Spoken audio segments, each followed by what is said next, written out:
Hey everybody, this is Metal Dan with Rapture Radio, WCNI in New London, Connecticut. The band Heavy Hitter out of Florida put out a brand new EP, Moments of Misery, out on November 8th. It's been burning up the charts here on WCNI.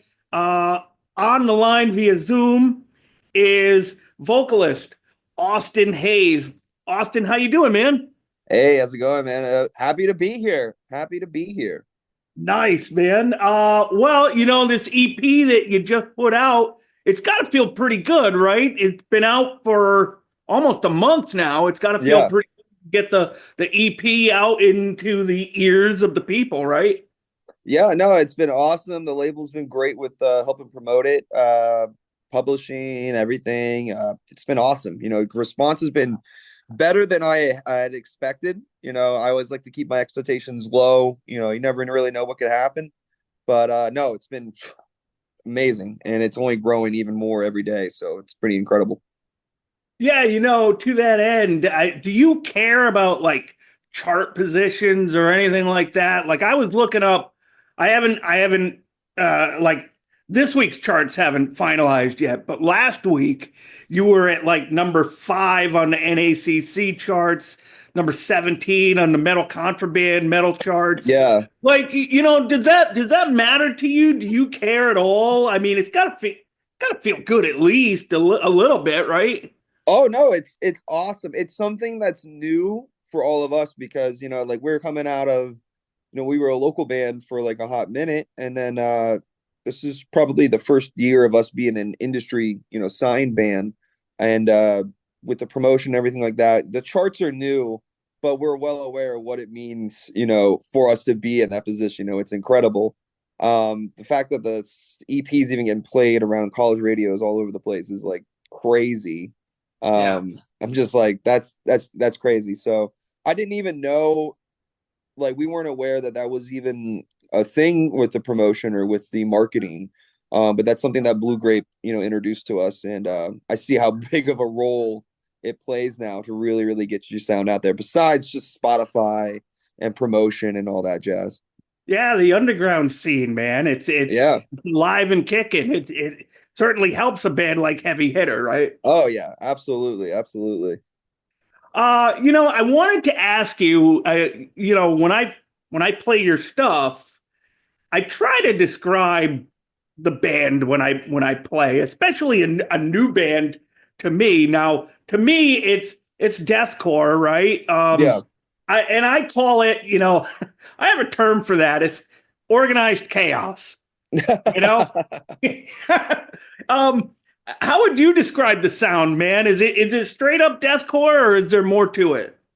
I think there was more to it. I mean, with the whole vibe we were going for on the this EP in general was to have like kind of a deathcore mixed with I kind of wanted to go back to what, OG deathcore was. I wanted it to be brutal, and right to the point, short and sweet, but also have hardcore elements in it. And I didn't want to have too many old school hardcore elements in it. I thought it'd be cool if we mixed some OG deathcore vibes, some OG riffs with some newer type of hardcore or metalcore, you would say, like Knock Loose style, two steps or Kubla Khan riffs, anything like that. I think that's where we differentiated the sound a little bit, was because of that. And yeah, I don't know. I think that's kind of where it came from, was just having old school deathcore vibes and some new school hardcore stuff mixed in, and that's where we kind of got the sound for the EP. To that end, how about influences? What would you say are your influences? And maybe your influences are different than like an overall band influence. What would you say are your influences? I would say my personal influences. See, I learned from bands from back in the day how to do vocals. I'm 32 right now. So I started doing vocals back in 2007, 2008. I ironically started doing vocals listening to Carnifex, Whitechapel, Waking the Cadaver.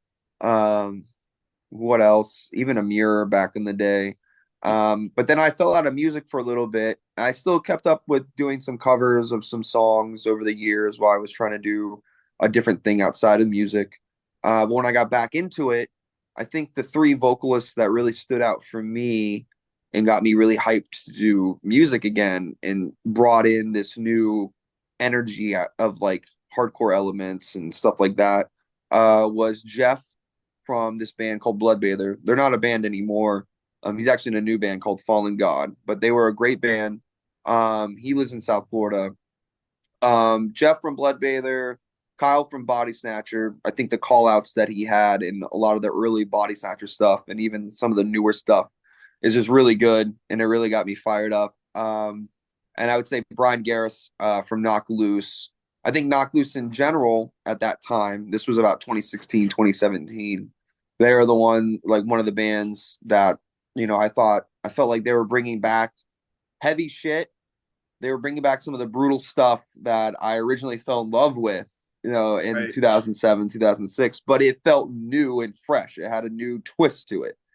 And I feel like that's with the current EP, I'd say, the influences were definitely, some maybe a little bit of Knock Loose, Kubla Khan, um, Suicide Silence, early Thy Art Is Murder. I would say Chelsea Grin was a big one for me on the deathcore vibes. So I think it's somewhere between there. I wanted to do exactly what Knock Loose did back in the day. They bringing back something, bringing back something that's familiar with everybody and it's simple and brutal, but it's still but it somehow is fresh and it has a new twist to it. And I think that's what we did with the current EP, and that's kind of what I want to do on the next one as well. Is even one up this one, so that's something we're trying to figure out right now. Just speaking of Knocked Loose, I mean, they were on, I think it was Jimmy Kimmel last week, I think. Yeah, I think, how crazy is that? If you think about it, a band like Knocked Loose on like this national talk show late night. I mean, it's late night, but still, it's crazy to see a band of that stature and that type of vibe on a show like that, right? absolutely. I think it's crazy. I know some people said like, "Oh, well, Turnstile did it in 2022," and it's like, yeah, but Turnstile isn't as heavy as Knock Loose, man. Right, Turnstile, right, right. they play more of like a world style music. That's what I call it. They have a lot of people can vibe with it. It's not necessarily niche to heavy metal heads or anything or hardcore guys. I think it's incredible. I was even reading that post from Brian Garris. He made a big post about it a couple of days or like yesterday, and he was saying how he was standing backstage and he's looking at the wall and he's seeing all the photos of the past musicians, everybody who's performed there. And he's like, turns around, he looks at Isaac, their guitarist, and he's like, "We started this in your garage." Yeah, And it's like, that's, like incredible. It's yeah. incredible. And I can definitely vibe with that. Heavy Hitters started in a closet, not a closet, Oh, a storage unit as big as a closet. And we uh, had to lie about it for 6 months because the place wasn't cool with bands doing it. We had to lie about it and practice on certain days when the office was closed and no one was there. And that's how the whole band started. You just being passionate. I feel like passion just drives you so far in life. And if you're really, really about something and you really want it, it may take a while, it may be overnight, but I think it's eventually going to happen as long as you stick with it. so in the press release that I got for this record, it mentioned, and you briefly touched on it, how you stepped away from music for a few years. Mm-hmm. Um, I don't know what the situation was. I don't know if it was personal or whatever, but is it something that was necessary for you to take a step back and then take a breather and then dive right back into it? Is that did it help to get away from it for a few years? I think so, absolutely. But at the time, I wasn't even aware like that was even happening. It was Right. I played in my last band. It was like a jet band in the town I was living in Port St. Lucie. I think that was the last band I played in, and it was called Frequencies. And I played in it in 2011, I think. And then that was it. That was it. I that band fizzled out. We played like a couple shows, and then everybody just kind of went their separate ways. And then I kind of thought to myself, I'm like, I don't think I want to do music anymore. Like it just isn't working for me. And I felt like at the time I was feeling like I was getting too old to do music, which I think is ridiculous now, a ridiculous state. Right. Um, but I was young and a little naive about what I even wanted in life. So I got a job, started working at Domino's, met this girl at Domino's. We dated for 3, 4 years. I ended up becoming a general manager at one of the locations. Did that for a while. Me and the girl broke up. Kind of realized I had done a lot of things in my life to just please her and not necessarily for me. Like I didn't want to be in college. I didn't want to be this general manager at Domino's. I didn't want to do any of that shit.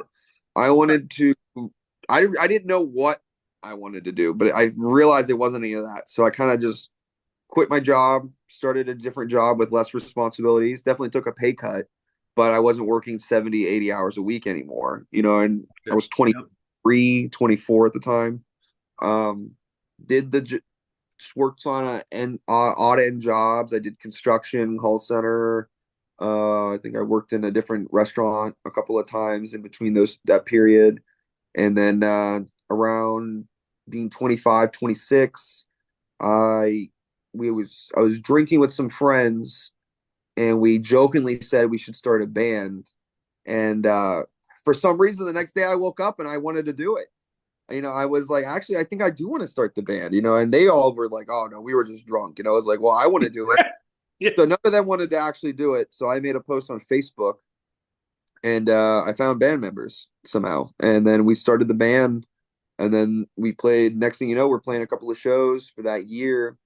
The band broke up, but from that band, I took the drummer from that band and then I met also from that band and playing shows this guy named Dane Loprich, and he's currently right now the guitarist, the Heavy Hitter, and we started Heavy Hitter in that storage unit. I had the storage unit, and yeah, we started it there, and eventually progressed to a bigger unit, and yeah, that's kind of like the whole story from start to finish of like me quitting music, getting back into it, and then it Yeah. progressed here 7 years later after getting back into it. I'm pretty much here with Heavy Hitter, so it's pretty incredible. You have an EP out. You just released an EP. Are there plans to do like a full length record, or is it EPs and maybe dropping a single every now and then? Is that the way to get? Is that the way to go now? So the current plan is right now we got the EP out.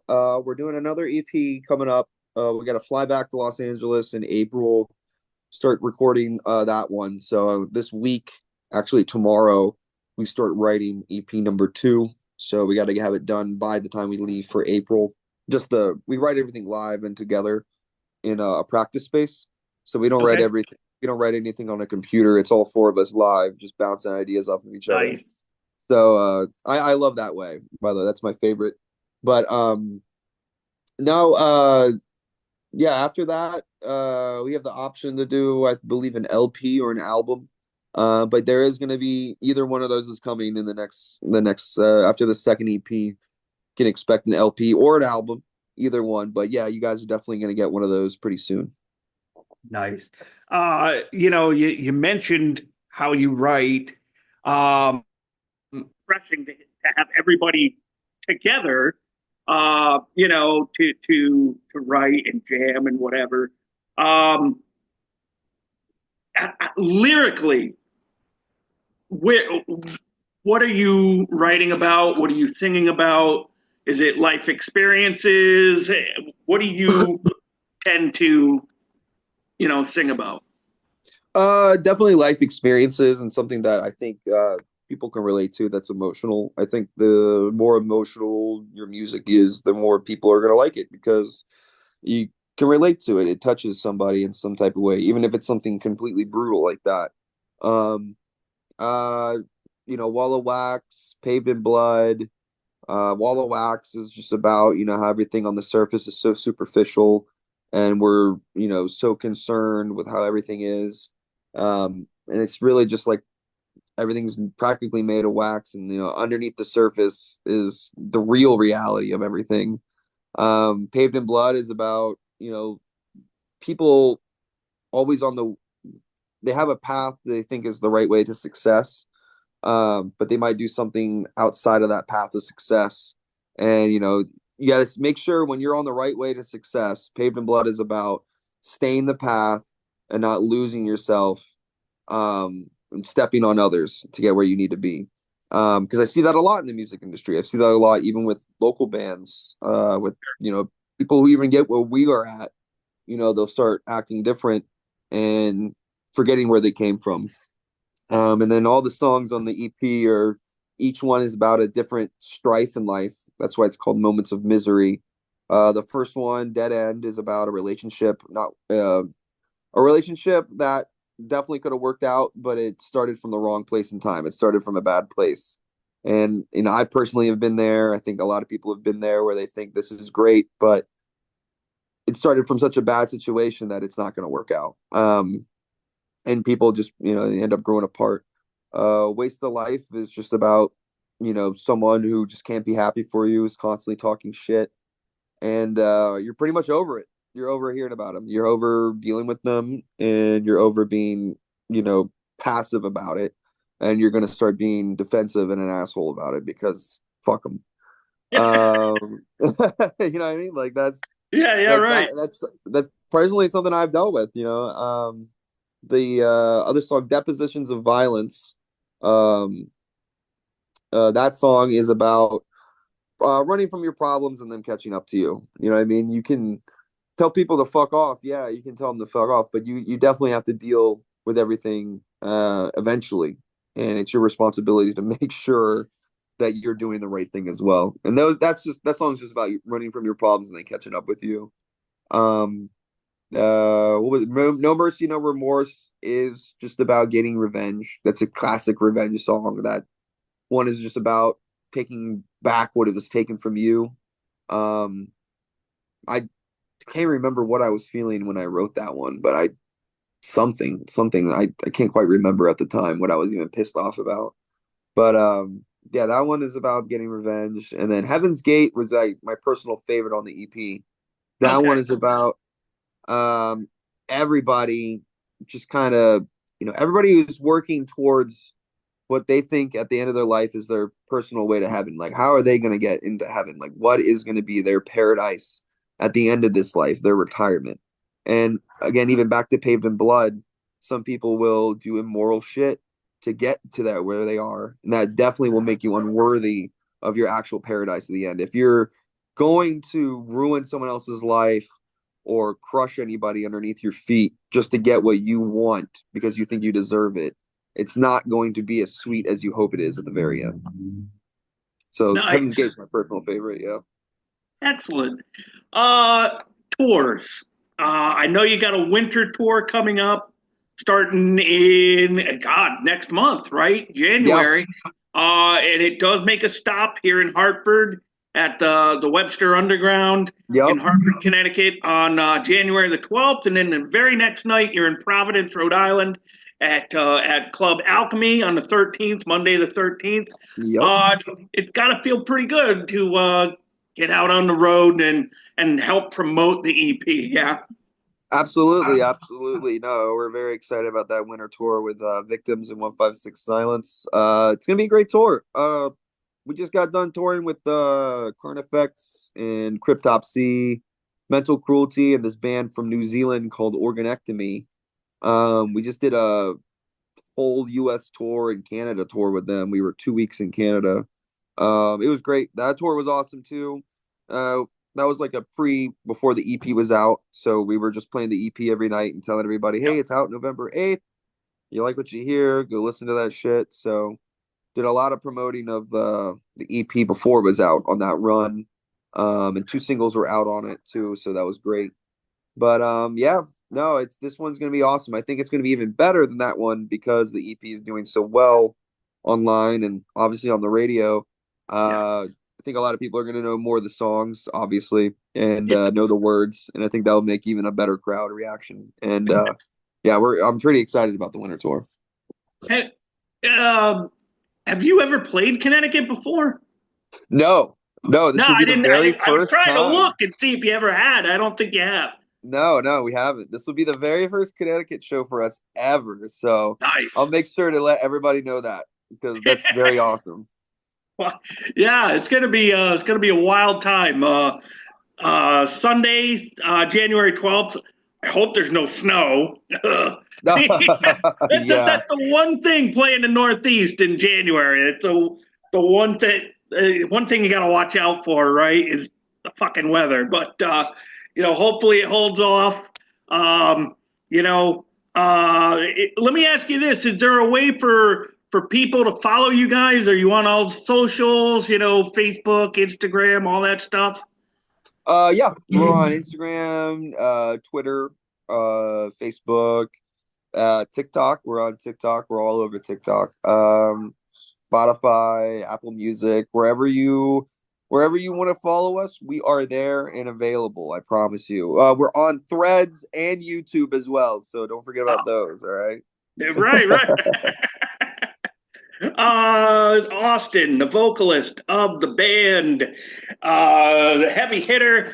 The EP is called Moments of Misery. It is now out on Blue Grape Records. Austin, man, thanks a lot for joining us here today. We love the EP, Vicious. It's awesome. Thank you, man. And we'll keep playing it. We'll keep supporting. And everybody, don't forget Victims and 156 Silence, along with Heavy Hitter at the Webster Theater in Hartford on January the 12th, and then Club Alchemy in Providence, Rhode Island, the next night on January the 13th. We hope to come out and support you guys. And if the weather holds up, man, I'd love to come out and say hello, man. That'd be pretty cool. Yeah, that'd be awesome, man. Definitely come on out. We'll definitely hang out. We'll be out the merch table. We'll be chilling. Yeah, Don't know if you drink, but if you drink, we'll get a drink. All right, we'll get a beer. that's it. All right, Austin, man, please take care of yourself. Be well. Happy holidays, man. And we'll catch up, hopefully next month, brother. Happy, yeah, absolutely, man. Happy holidays, and hopefully I'll see you next month, bro. All right, man, take care of yourself. You too, brother. All right, later. Later.